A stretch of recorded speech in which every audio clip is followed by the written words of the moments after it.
Welcome to Clock In with Lynn.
Welcome to Clock In with Lynn.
Welcome to Clock In with Lynn.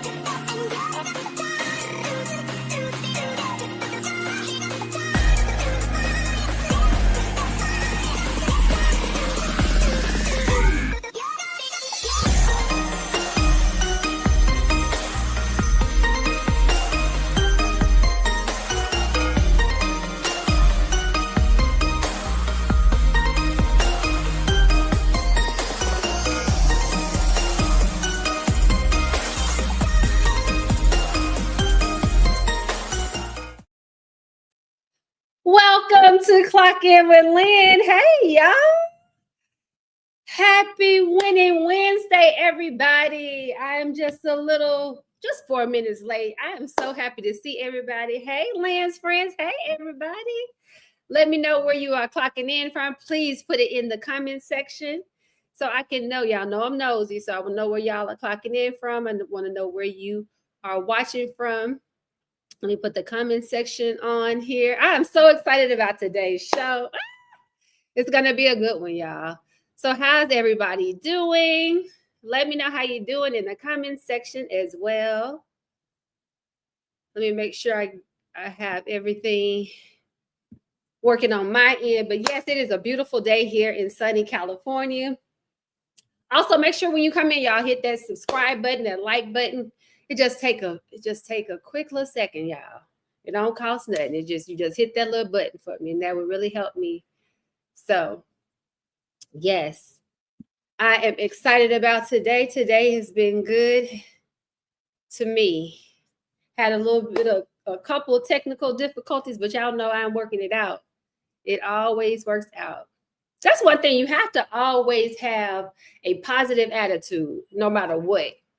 Don't panic. Just push through and it'll all work out, okay? So, yes, I got the comment section on. And today's guest, I'm so excited. If we do have questions at the end, if he has time to answer questions at the end, just throw it in the comment section and I'll let y'all know. So, we got that going. Let's see who is here in the comment. Hey, Nassar. Wait. Y'all know I got my glasses on now. You gotta bear with me. Hi, everybody. Hey, Lens friends. What's good out there? I hope y'all are taking care of yourself. Y'all know how I feel about self-care. You got to take care of you before you try to take care of anybody else. So make sure you're taking care of you. I am good. Thanks for asking. Is that Coley? Thank you. Thank you. Make sure y'all hitting that like button as you come in. I want more people to come in. Oh, we got a few people in the building. Thank you. Thank you. Thank you. So, yes. Okay. So, y'all, I'm excited about the guest today. Y'all know how I feel about building generational wealth. You know, I am a real estate agent as well. And I got into real estate. The reason why I got into real estate is because I wanted to get the insight of what is going on with real estate, because I feel like so many of people, especially in our community, they're a little bit intimidated about buying real estate, especially out here in Cali. Now it's a whole nother beast out here. So I'm very excited. He's from my hometown. It's going to be a good time today. So y'all get y'all something to drink. Get you some water. I got my water over here, my sparkling water. I put a little lime in my sparkling water. And we're going to have a good time, okay? So y'all ready? Okay, so listen. Okay. He's a nationally known real estate trailblazer. He's a speaker, investor, and author. He has 20 years of experience in real estate appraisal and housing education. He's a native of Little Rock, Arkansas, a proud graduate of the University of Arkansas, where he earned 2 degrees, y'all, in criminal justice and sociology. He's a proud member of Kappa Alpha Psi Fraternity Incorporated. And y'all, at age 26, he made history as the youngest in the country to own and operate a real estate appraisal company during the housing crisis in 2008. He later worked with Fannie Mae as a valuation analyst across all 50 states. And today he serves as a Forbes Home Board member. As a published author, he wrote the inspiring wealth building book, Assessing My Value, where he shares his journey. So let's take a look.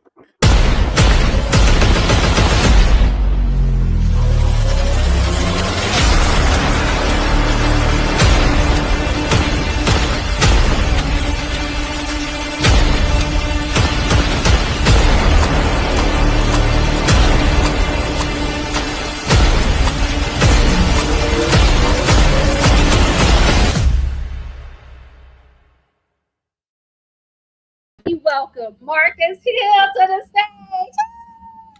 Hey, Marcus, welcome to Talking with Lynn.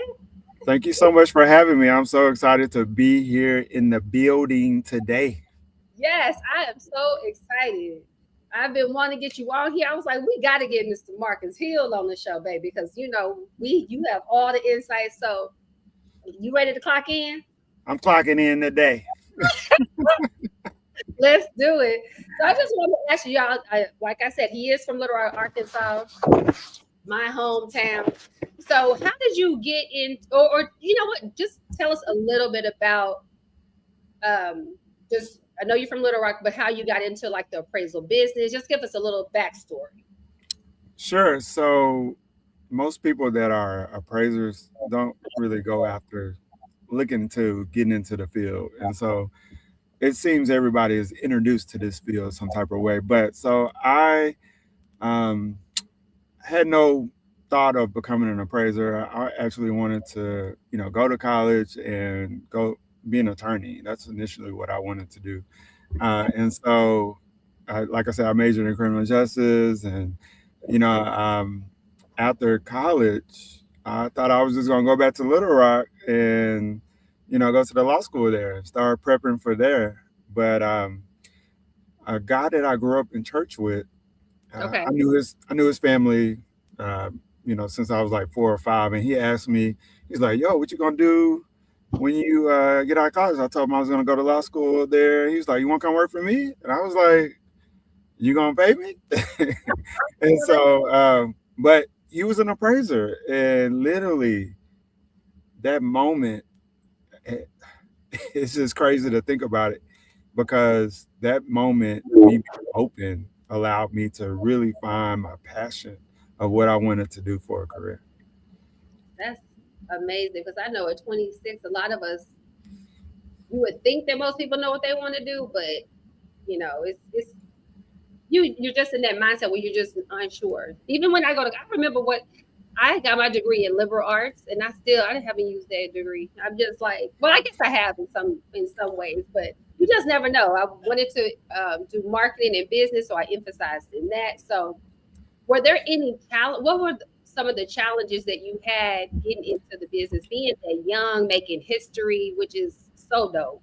So, so I was actually 24 when I first started training, and so yeah, it was literally 1 month after graduating college, and Okay. so but I went on to work for my mentor for about 2 years, and um, I got ended up getting my license the fall of 2007, and then that following year, I ended up wanting to get off on my own, but I didn't know that recession was happening. But so some of the challenges as a young person going through this process is that I was typically the youngest and probably the only person of color going through these classes that you have to take. And Hmm. so I didn't really think nothing to it. It was just something that my mentor told me, hey, you got to take these classes too. I was like, okay, but I'm going to these classes all over Arkansas, and I found myself being one of the youngest people in the room always, and, a few people of color in the building, and I didn't really think about it, back then. I just was just going through the motion of like, oh, this is what I got to do to continue on my passion, and so I just would say uh, understanding just the business itself, because the average age in America is 50 years old, still today, 20 years later. Wow. I've been around this field, but the average age is still 50 to 65. And so for a young 24-year-old kind of being introduced to this particular field was just crazy. That's crazy. So you started training it at 20. So when did you have your own business? At Yeah. 26 or 24? Yes. Yeah. So I started training at 24, and then I was with my mentor for up to 2 years. And then I got really, motivated, as I talk about in my book, that I felt like I had the confidence, but I didn't know 2008 was going to happen like that. Nobody did. That was crazy. That was insane. I remember I was out here in 2008, and you mentioned like mentorship. I wanted you to speak a little bit on that because I think a lot of people don't understand how important that is. So, just talk a little bit how that helped you get into the business as far as mentorship. If you have any type of mentorship programs yourself that you want to share. Yeah. So, the biggest thing for me at 24 was just being open, right? And so a lot of times we have to be, to get to where we want to go, we got to be open to other people helping us, right? And so I'm so very grateful to my mentor because he taught me everything I know. But, you know, I just think in my book, I talk about he had me filing these files in a hot part of the office, right? And so it's just like those type of things. I didn't think nothing about the hot office. It was just something that he needed me to do. And so I just feel like as we're being introduced to different careers, different opportunities, and we're kind of, asking mentors to train us, I think it's more about the job, and not thinking about that hot office. It's just like, oh, this somebody that's helping me out. He need me to do this. Let me just go do it. And so I just think that is a big aspect of just kind of working with mentors. How can you be um, uh, valuable to that mentor that's going to show you how to get to the next level? And so um, as far as like programs, I am a full-time speaker now, and I speak around the country to high schools, college students, and I literally have a virtual community that I'm launching as well, where people can come tap in and get some of this real estate sauce. And so, but Yeah. specifically what I'm doing now is I'm helping our young people get introduced to these real estate careers in their state, because most people don't get a direct introduction of it. What's a realtor, what's an appraiser, what's a loan officer, right? And then how much money they making, or how do they get paid, and understanding all these things, right?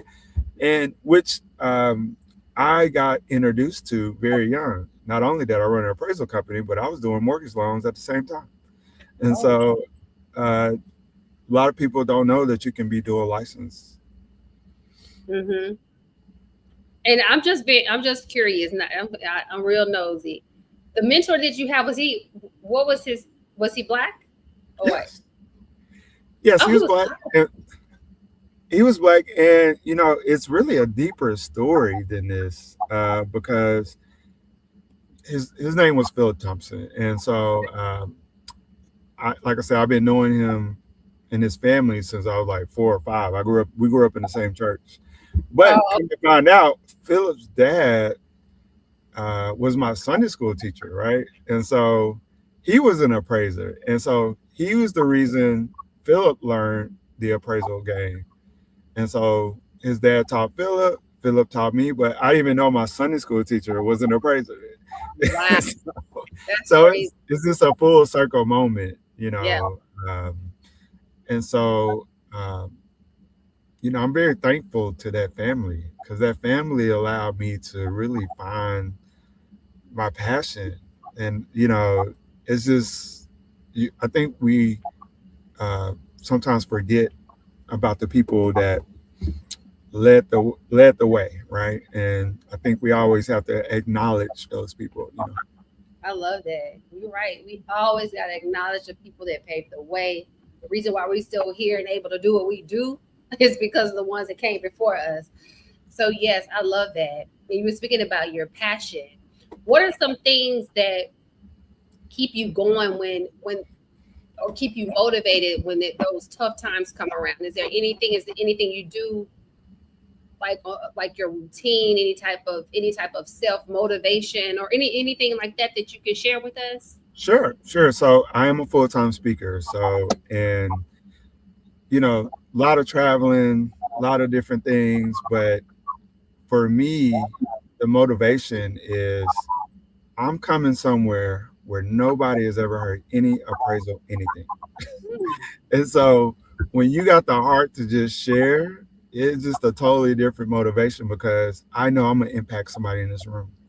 I know somebody is going to take something that I've said or learned today and impact it in their life or career or journey. And so I think for me, that is what keeps me motivated, along with the traveling. It's just that heart to share. Mm-hmm. Yeah. Like we were speaking earlier, we was talking offline, y'all, when I was saying that I feel like this whole journey of life is bigger than us. It's bigger than us. And I love everything that you're doing. So I want to get into your book, because I read your book.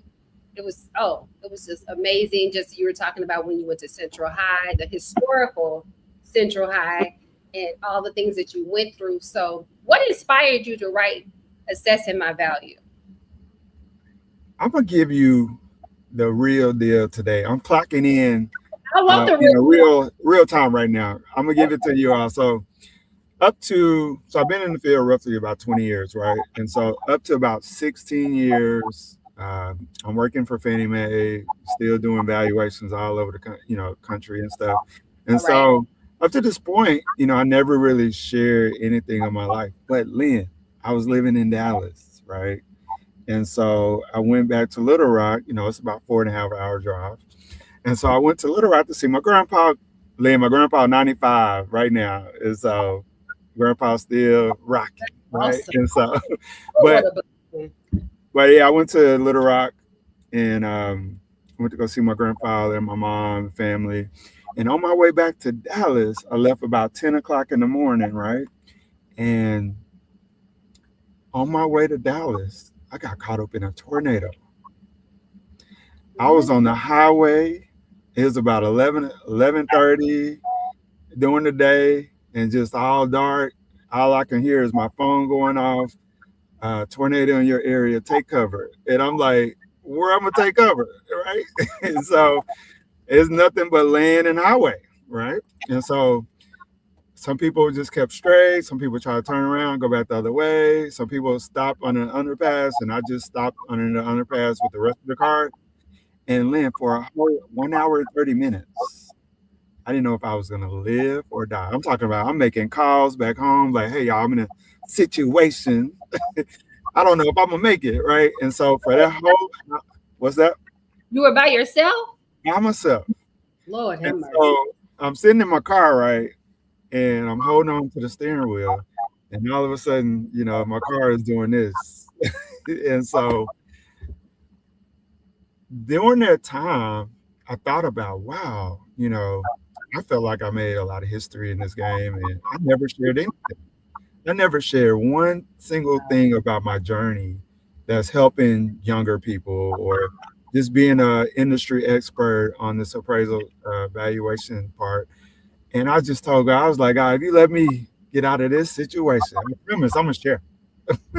I'm going to share so much. I'm going to do everything in my power to just kind of help folks and because I've just been a doer. I was just accomplish one thing, go on to the next. Yeah, I'm doing appraisals. Yeah, great. I'm doing mortgage loans. I'm flipping houses. I'm managing rental properties, like all this stuff. And I was just going on to the next thing. Okay, Fannie Mae come, 10 years in the game there, right? And so, but at this point, I think God put a battery pack in me. It was like, I'm going to let you make it. But outside of that, I need you to be about my business. And so outside of that situation, inspired me to write a book. I've traveled all over the country, state coast to coast, hosting events. I've even started another company, helping people understand about wills, trust, and estate planning. Like I'm literally, just really doing all the things that I feel that could be of some benefit to people. And so that's a real life story. You getting a real deal today. I was waiting till my TED talk to roll it out, but you got it on Clocking with Lynn today. That gave me a chill because I'm so scary. I couldn't. That's why I asked you, were you by yourself? I was. And just imagine you're holding on to that steering wheel and you just, the car going up and down. And it's just like, you don't just know. You don't know if this is your last moment. Your phone going off, tornado in your area, take cover. Like it's just a lot going on, right? And you're now thinking about your life up to this point. 16 years in the game. If that moment would have been bad for me, I would have never shared my journey, my story, my everything. Like today, I'm getting young people saying that they saw me speak at a conference or they read my book. Now that they're encouraged to go into the appraisal game. And so it's just all these things are now happening and it's just making impact. I love that. I love that so much. Like I said, it gave me a chill because I couldn't even imagine. And it was like your life flashed in front of you. You're just like, I got to leave a legacy here. I love that. Oh my goodness. What is one of your biggest, I want to say this because I know a lot of people probably want to know this because I get this a lot in real estate. What is one of the biggest misconceptions about ownership, like owning real estate and how to even get into owning real estate? Like I said, a lot of people are very intimidated by it. I love that you were talking about the wheels. It's so much to unpack right with this because a lot of our community too, they don't do wills, they don't do trusts, so all of that. So let's start with the real estate first, and then we'll talk about the wills and the trust because I really want to talk about that because that needs to be talked about. Sure. So, I think the biggest misconception is people thinking it's hard to just see where they are. To go talk to a lender is free. They're gonna pull your credit for free. They ask for some documents to try to pre-approve you. It's literally free to do, and I just feel like compared to, if you're renting, you could go get a pre-approval amount and then now see, okay, well, this is what I'm doing per month right now renting. Most mortgage payments are a little bit lower than what people pay for typical rent, depending on what kind of style of property that they're renting, right? Not in, And so, what's that? I say not in Cali, but we'll get. Now, it's a little different out there now. I didn't put lots of values, all on properties on all out there, but I just feel like understanding that you can just go check, like you can just go tap in with any loan originator at a bank or a mortgage company, and they can just give you this information that you can digest. You don't have to make no moves, right? You can just take it and be like, okay, this is what it's like owning. And I think the other thing is, it is a comfortability kind of issue. Most people are comfortable in their space, right? But I think when you understand, oh, if I own now, I'm investing into myself, and then there is property appreciation typically when you own real estate. So literally, your property in a good market is going to appreciate, and you can literally use that equity and appreciation to make other moves, and have your leverage. So I feel like the aspect of just kind of trying to see where you are, as far as like, pre-approval amount, and then what your monthly payment could be in the mortgage. But then also understanding, oh, well, if I'm going to live here for the next 10, 15 years, let me just invest into myself 10 or 15 years, and then have something to show for it, because you're literally reducing your loan amount as you're making payments. And renting, typically that rent is going to go up, and you're investing into somebody else, and they don't ever want you to leave, Right. Because you're paying their bills, you're paying their mortgage, you're helping them go on vacation. Absolutely. And I love that you said the about all the it was something that you just said. I was just like, that was perfect. About what'd you say right before that? It was well, the aspect of like understanding, pre-approval amount. Oh yeah, pre-approval, because a lot of time, and like when you said you can go just to see where you are. That way, you can find out where you are, and then you can see like what you need to do later. Like you said, you can do it for free just to see what you get approved for, and then you can take the steps to see where you need to go, and where you need, what you need to do to become an owner. So I do love that. And I was watching something the other day, and I want you to help me with this and help all of us with this, where it was an interracial couple, and the woman, she was Black, her husband was white, and she was saying they were getting an appraisal on their house, and they came while she was there. She had a lot of African art up in her house, and they gave her one number. The husband was nowhere to be found, and then the husband, and she was like, "Wait, I think we need to get somebody else to come in and check this out." So they took all the African art down, had the white husband do it, and they were appraised over $1 million more when he did it. So can you tell us, how can we make sure that we are getting the right type of appraisals and not being, because that was crazy. They said $1 million more. I was in shock. It happens. It's been happening. It's just, I know it's been happening. It's been now happening. that right. Now there's this social media stage now. People are finding out more and more this is happening, but the appraisal is just an opinion of value, right? But in our community, diverse communities, it's still less than probably 2% African American appraisers in America. Wow. Did you hear what I said? Wow. Out of 80,000, less than out of 80,000. Wow. And so what I'm very interested in is just showing people how to get into the business, because it's just an opinion of value, because two people can go look at that same property, and in that case, there were two different values, but it's just an opinion. The first person had an opinion, right? the second person have an opinion. And so, but when you don't have a diverse workforce, you know, and So so that, that's more reason. That's what's even that? more. No, I was saying that's even more. Not to cut you off. I'm sorry, but that's even more reason we need to get more people like us in the business. So okay, so go. Yeah, and that's exactly why I have these partnerships where I can give people money off the courses in any state.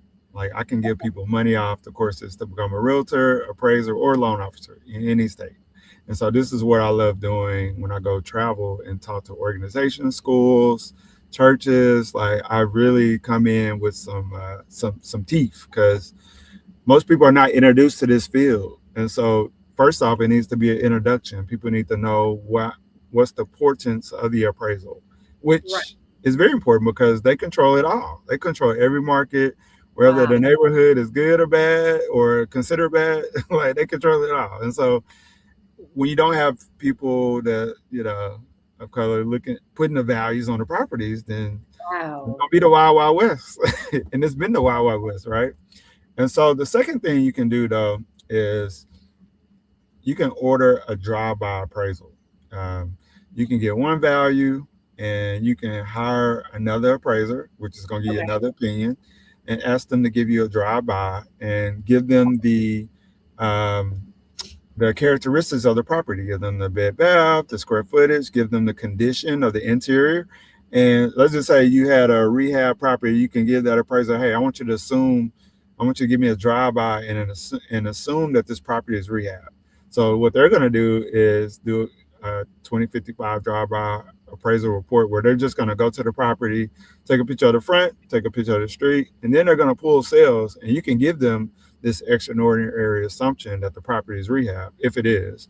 And then Okay. they'll pull comps.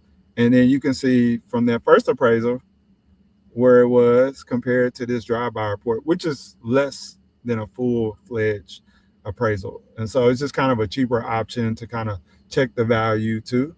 And Okay. and then the next thing you can do is pull the lever with the lender, which is a reconsideration of value. And so basically, if the appraisal comes in lower or you think something's going on, you can pull this lever. It's called a reconsideration of value with the lender, and then you're gonna get with your realtor, like Lynn, and and tell ask Lynn for some additional comps to submit to get this reconsideration of value done. And so those are some things that people can put some teeth into.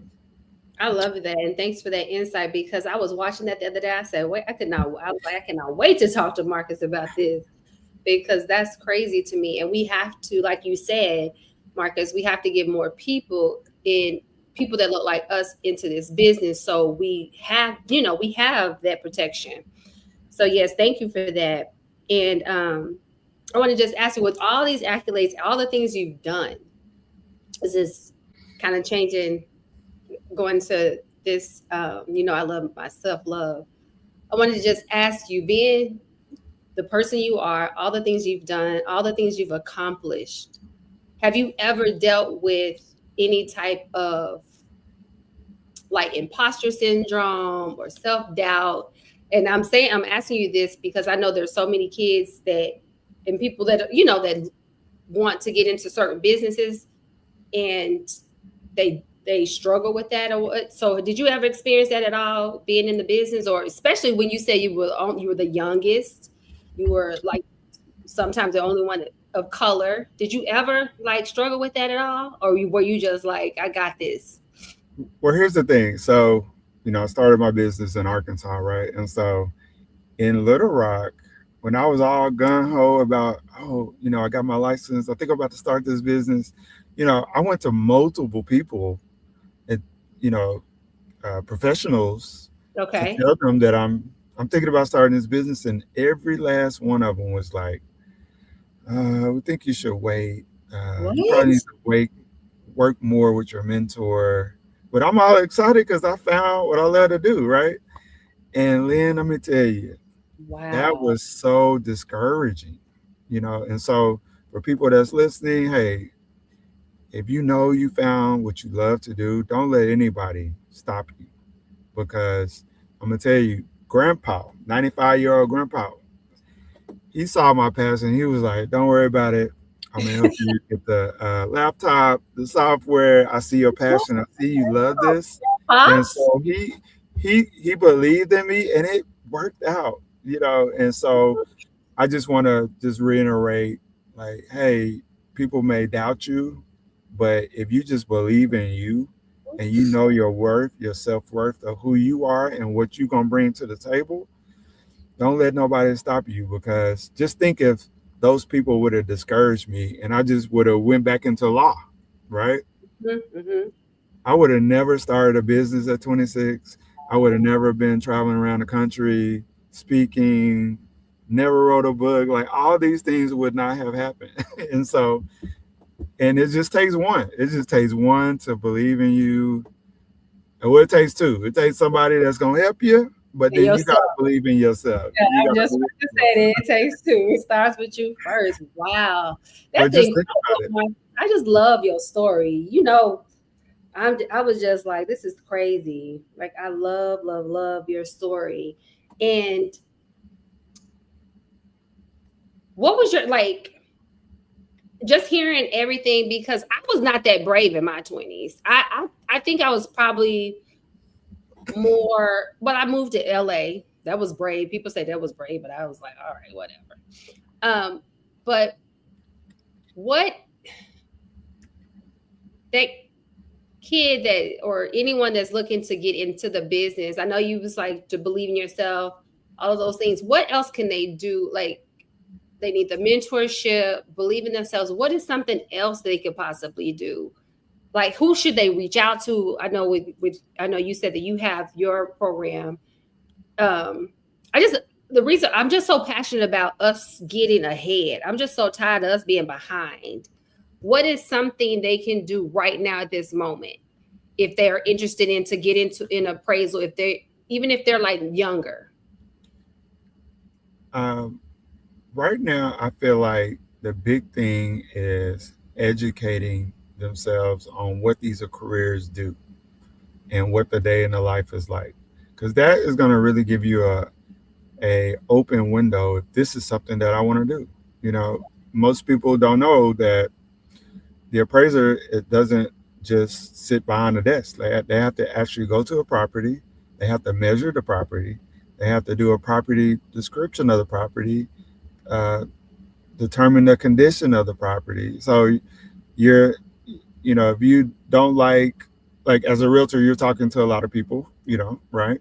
But the appraiser sometimes don't talk to people. So if you're more of an introverted kind of person, you're just going to the property. You may talk to a homeowner or agent here or there, but most of the time you got a lot box that's just gonna let you in so you can do what you got to do. And so I think educating um, of what these careers are, what's the day in the life like, and then prepare before you launch. I was a young kid, right? Before I launched my company, I educated myself on just business because I was very young. You You know, right. I talked to other mentors or older adults about how to structure a business. You know, what about this? What about that? Before I even did anything as far as launching. I knew my craft, but that's just one thing. And I think you have to prepare, seriously prepare, understand what it's going to take to run a business and all the things that you need to know to keep it going. Uh, and and then also, you definitely like I said, you got to prepare, but you also too have to believe that you can do this Mhm. because even though I found my passion, and I do recommend people to find something that they love to do because that's going to make you want to learn everything about that, right?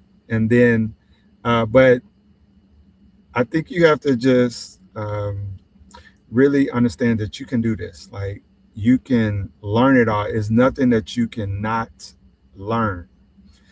You know, and it sounds so easy to understand, but it's really true because we could be our biggest crutch in some things because we'll stop ourselves from even taking the learning curve of everything because we don't believe we could do it, you know. Right. And so I just think it definitely starts with you, but it starts with preparation. You know, as long as you prepare before you launch anything, have your ducks in a row, understand what you're actually doing and how to run what you're actually trying to do, and Mhm. then have an exit plan if it doesn't work. You know, in my situation, once I got introduced to real estate, I was just done. I Yeah. was done because it just interested me so much and I wanted to learn it all. I didn't just stop with the appraisal company. You know, I just wanted to learn it all, you know, Right. and so I think that interest level is gonna help you when times get tough. Or when Right. those days you wake up and you just I don't think I want to do this, but it's just like you in what you love, so it's Yeah. gonna keep you going, right? And Right. then the aspect of getting into something that's helping people, you know, the appraisal field is literally the middle person between a buyer getting their loan and the property, you know, and so as an appraiser, you're protecting the public, you know, because sellers they're gonna want to sell their property for what they want all the time, right? Mhm. And if you don't have the actual value, then that person that's buying their property could be underwater their mortgage day one, right? And so Right. it's just I feel a sense of like, oh, responsibility that I'm helping the public, and then I'm also helping my client, which is a lender. You know, they want to pre-approve someone, and they want to give the money, you know, but they don't want to give it if it ain't worth what they trying to give, right? And so now you're helping this client, this lender, do good business because if they have a loan out there, they want to make sure it's worth that or more before they uh, hit go on that loan, you know? I love that. I love that. And I was going to ask you too, what is what do you think about what what do you think about I know you were saying that okay, so we need mentorship. Do they have internships or anything for like people that oh they do they have internship for appraisers or no? Well, typically how it works is once you get through with the courses, then you go find a mentor to work underneath to satisfy what the state wants you to have as far as like an experience requirement. So typically you would take the courses, go find a mentor, work underneath that mentor for several hours. And then once you satisfy what the state wants you to do, then you can go take the test. But Lynn, when I got started back in '05, you couldn't even be a trainee without a college degree. and so What? and so Okay. you can even Listen, train y'all to listen. become an appraiser. Okay. And so the game has changed definitely now. You know, now people can just take the courses online. You can reach out to me to get those courses. And in every state, by the way. and so, Okay. but Oh, you now have people can courses in just, you have courses for all the states? yeah. So I have a brand partnership with this company called the CE Shop. And so Love it. literally when I go travel around the country, I'll come in and talk about these real estate careers, like what they are, what's a realtor, what's an appraiser, Okay. what's a loan officer, and then break it down to them. If they and I got some people interested, like, okay, well, guess what? I can get you 30% off these courses. You start tomorrow. and so Oh, and so this is how impactful I am because I've been in the game a minute and I can explain it to a way it's gonna make you understand. And so, but then I'm getting all these partnerships with these different companies where I can get your money off the courses and I can get your money off the software, right? Too, you know. So I'm just very grateful and thankful that people have like seen the work I've been doing out in the community and wanting to partner with me to help further the industry. I love that. And before we wrap it up, I have a couple questions left. I want to ask you, what would you tell your 24-year-old self today if you could go back and give your old self some advice? Yeah. So actually, the last chapter in my book is a letter to my younger self. And so I remind my younger self that, hey, I grew up in the hard part of Little Rock. Banging in Little Rock was on and popping when I Yeah. was coming up, and so I literally grew up around where they were filming, and so my upbringing was really tough, and so I wrote this last chapter of the book to kind of remind myself, hey, don't join the gang, don't sell the drugs, let's stay on the right path, because now you get to travel around the country and tell people what you've done in your life. And so, and then I would also tell my younger self to just remind my younger self to be open, because I love that. me getting into the appraisal field was by the grace of God. Like, I had no idea that appraisal existed. I had no idea it was a career, but I was just so open because I accomplished my first goal of graduating college, even though I came in a rough neighborhood. And so that allowed me to be open. And so I would definitely tell my younger self to just be open for every opportunity and stay on the right track. And then my grandparents spoiled me. I went over there every morning as a high school student to have breakfast. And so it's just having that good quality time with your people that believe in you, um and I just would just say, stay ambitious, stay hungry, right? Because and if you find something that you're very passionate about, it's gonna keep you hungry. It's Gonna gonna keep keep you hungry. hungry because we gotta eat. We all gotta eat. I think somebody had a question for you. Oh, did you go to Arkansas State? He went to University of Arkansas in Fayetteville. Yes. Yeah. Mhm. And then I have another question for you. What is one of the best financial what's a financial advice that you've ever gotten from anyone that you could share? So most people feel like once you get into a type of career that it's only like one way to skin a cat. Listen, it is multiple ways to get what you want to get done. It's multiple ways to do it.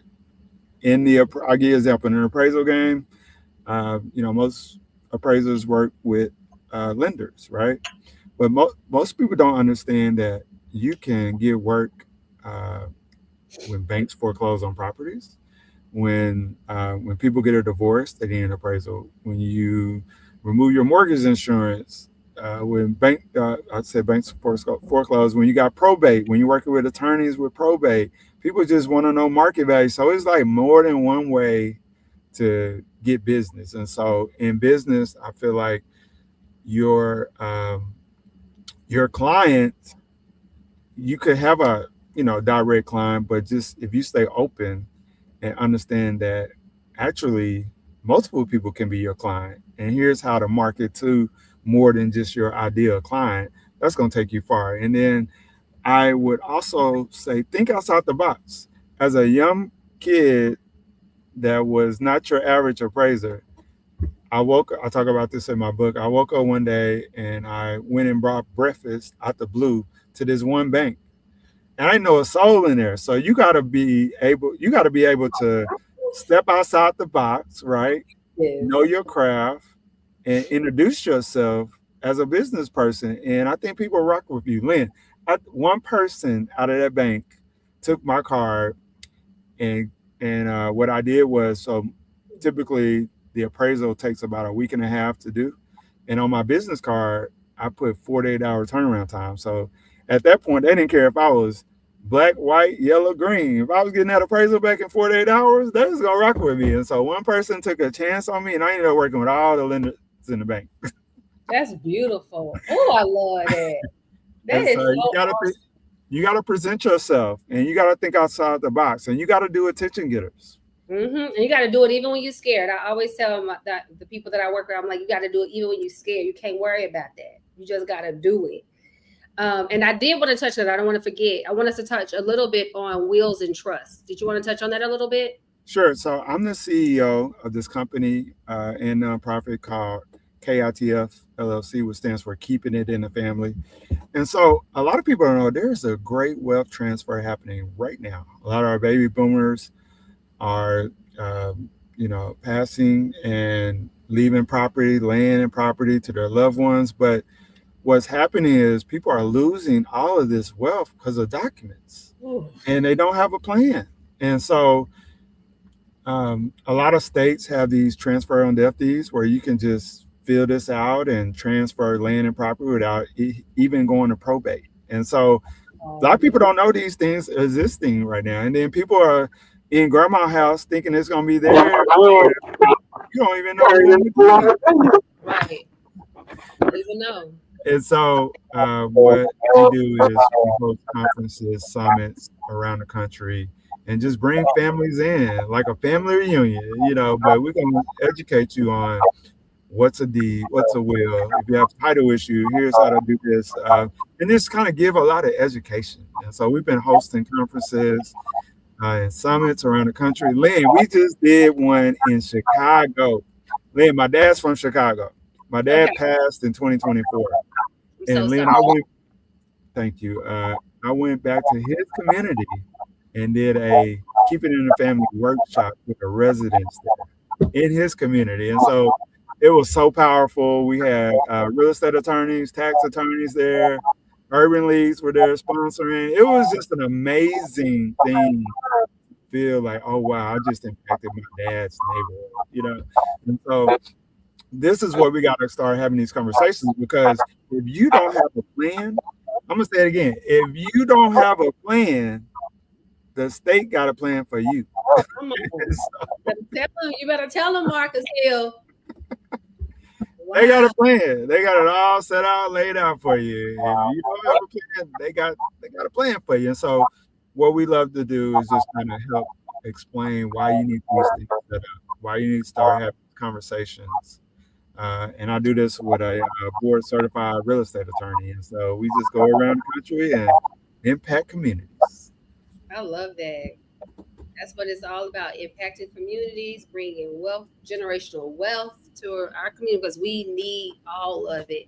And it's a lot of times the reason why we lose is because we don't have the knowledge. So thank you so much for the knowledge and your insight. And before we leave, I want you to give us one word that describes Marcus Hill. Just one word.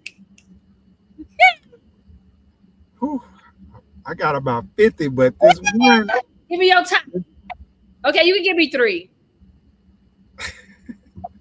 One is definitely motivated. I've been motivated ever since I was a young kid, growing up in this tough neighborhood, and so just motivation. Lynn, I'll just leave you with that word. Motivation. I love motivated that. Because a lot of different things can motivate you, right? But remembering your upbringing, finding your passion things, it motivates you to keep going. And then helping the community, it motivates you. It does. I always say, even when I'm down about something, it's hard to get me down. But when I am, what makes me feel good is going to help somebody else. And I'm right back at it. So where can everybody find you, Marcus Hill? Give out your handle so they'll know how to find you, because you have given us some gems. I am so grateful for you. We need more of Marcus Hills out there to be helping our community, building generational wealth. This is so dope. I just love everything you do, and I'm so proud of you too. So please let us know where we can find you and keep up with you and see what's coming up next for you. Absolutely. So I'm at Instagram on Ask Marcus Hill, ASK Marcus Hill. I'm on Facebook, Marcus Hill. I'm on LinkedIn, Marcus Hill. You can go to my website at www.officialmarcushill.com. Lots of things there, and you can check out my other company at www.kitfllc.com, and that's for all the keeping it in the family and so information that we give out. I love it. So I appreciate for you being here and sharing this afternoon with me. And thank you so much for everything. We'll be in touch because I definitely want to work with you. And I really appreciate you, Marcus. Like, keep on doing what you're doing, because you are making a difference. You are impacting our community. And God bless everything you touch, because this is awesome. It makes my heart smile. I know it's doing everything for what we need, okay? So thank you so much for being here on Clocking with Lynn. Yes, it's been a pleasure. I'm happy to be clocked in. Hope I get to clock in again sometime. Before we Definitely. go, I just want to share. You guys can go get the book "Assessing My Value" at Amazon.com, and I am rolling out a new book this year, so maybe I could come back and talk about that. Absolutely. And his book, y'all, is phenomenal. Like, I was blown away. Even just the first couple of chapters, I was blown away. So it is a must read, a must have. Assessing my value. It was awesome. Thank you so much, Marcus. Absolutely. All right, and have a beautiful day. Thank you. Thank you. Thank you, Marcus. All right. I told y'all. Woo! Y'all, we need more men like that in our community, doing the work. He's putting in the work. He's helping and mentoring young men and women. Like, I love everything about that, y'all. We have to get better. We have to get better together. This is why I created this platform, Clocking with Lynn, because it's all about us building generational wealth and the knowledge. We lose so much money every day because there's just things that we don't know. And it's been happening generation after generation after generation. And a person like Marcus Hill, he is what we need more of that, y'all. Please check him out. Please send it to your just share this video, because this needs to be shared with amongst our community, because we got to do better. We can do better together. I believe in us. I think we are the dopest people that was ever created on this earth, honey. We are the kings and the queens. We are royalty, and we need to live accordingly. So I appreciate everyone for being here today on Clocking with Lynn. Make sure that you hit that like button, that share button, all of those things is going to be on replay. So I know that a lot of people will watch it and reach out. If you have other questions for me, please email me at clockingwithlynn@gmail.com, and I will be happy to answer any questions for you. And y'all, I love y'all so much. Lynn's friends, y'all always show up and show out. So I appreciate y'all. Thanks for all the support. Thanks for all the things that you guys are doing. And I am just grateful to be here. And I will see y'all next time on Clocking with Lynn. Have a beautiful winning Wednesday, y'all. Love y'all. Mwah. Bye, y'all.